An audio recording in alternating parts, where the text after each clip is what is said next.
keep your foot on the gas. That was one thing that I remember my pops telling me when I was learning how to drive. So oftentimes as entrepreneurs, we start getting this flow and we get comfortable with how we move in the flow. So things might be going good, we fall back. And this is a lot of times with like new entrepreneurs, new entrepreneurships, new ventures that we get into and things of that nature. It's as if we try something new, we're not really sure how well it's going to work. So what we do is we go out, we hit that home run, and then we chill. We did what we had to do. We made our money. The money's going to come in. We think it's going to be like that forever. Well, I got news for you. You're wrong. It's not going to be like that forever, you know, and you got to keep your foot on the gas, especially when you first starting out. Like when you first starting out, you know, you might be trending, you might be a hot topic, it might be something new, something that people never seen before. So they're interested, they're intrigued, and they want to be a part of that. They want to support you. They want to see how things are going to go. They want to see how far you're going to take it. And that's when that good money start coming in, you know, you start flowing. But it's important that we outlast a trend, because once that trend is dead, then our business could die. So that brings me back to what I said in the beginning of keeping your foot on the gas. Now with driving, when my pops was trying to teach me how to drive, I remember like hovering over the brake and stopping short and stuff like that. Like, you know, we'd be driving and it's just like a jerk. And it's like, yo, son, you don't really need the brake, is what he used to tell me. Like, this car is going to drive itself. But you kind of want to be more over the gas at times. Like if you're going to be merging into lanes, if you're going to be on a highway, and so on and so forth. Because when you ease off the gas, the car is going to automatically slow down. But when you put your foot over that brake, it's trying to stop at that point. So I look at that model with driving, and I try to relay it into business. So like in business, you know, there's going to be times where you got to go faster, and there's going to be times where you got to like ease up off the gas, but still let the car drive itself. What do you mean by that, Muciano?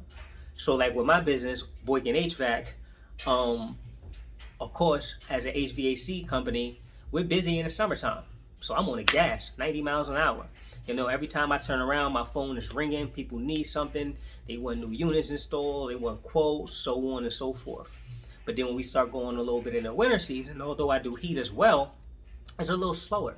Now, it being slower don't necessarily mean that it's stopping. It just means that I'm not going 90 anymore. I'm probably doing a speed limit at like 65 or somewhere like that. I'm still getting those phone calls, but now I have to do follow-ups. It's not like before where, you know, I could pick and choose what I'm going to take, you know, at least not as much. You know, so what I do is I'm doing the phone calls, whether it be cold calls, whether it be follow-ups. I'm also reaching out to clients that I wasn't able to get to in the summer when it was 90 miles an hour and things like that. But the bottom line is all gas and no brakes for me, because we can't stop. So if you're someone new that's getting into entrepreneurship, or if you're an entrepreneur, you've been doing this for a long time and just trying to get over the hump, we're trying to figure out what your next move should be or how you should be flowing. What I can say to you is just, you know, keep going, keep your foot on the gas, and don't slow down.